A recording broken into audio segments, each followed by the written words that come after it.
Okay, this is Anna Parrott, level 4 canoe update, North Carolina, Tennessee. This is the bottom of the first rapid on the Pigeon.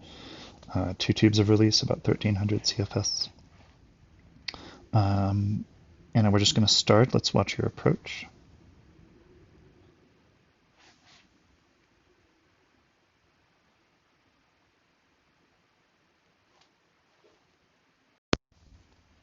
In this boat, this move is fundamentally different than for anyone else. One of the things that's really nice to see here is a low angle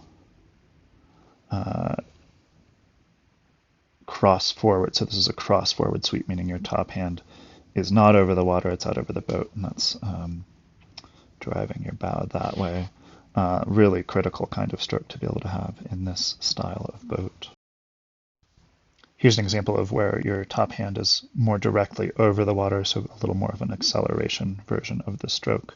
Also really nice, really appreciating how your top hand is not higher than, much higher than eye level, definitely not over your forehead.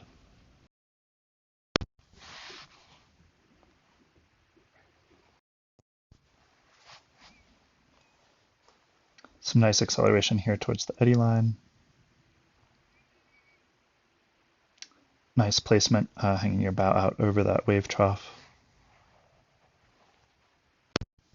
Something that's really interesting to look at here is that you do have a gap under your bow that's really nice. The bow pinning wave is here, not closer to the front, but you've also dropped your left knee. What that's going to do is turn this into more of a traditional peel out than a gliding ferry across the wave trough.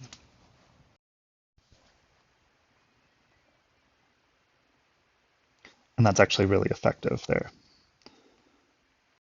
Part of the reason it's so effective is that you end up being able to load your bow coming into this eddy. So your bow will go down.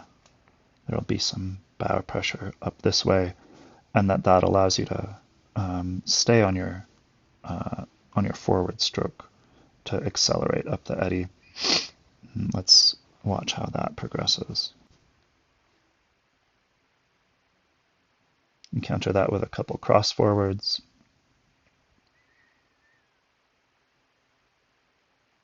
Switch back to your onside here.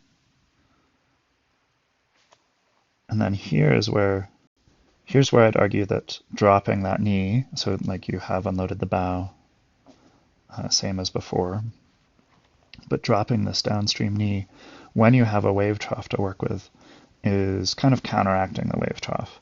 And what my memory of the rest of this move is that you didn't get much from the wave trough. Now, as we move forward, when you leave up here, you do keep your boat really flat and you benefit a lot from the wave trough. So let's watch how that progresses.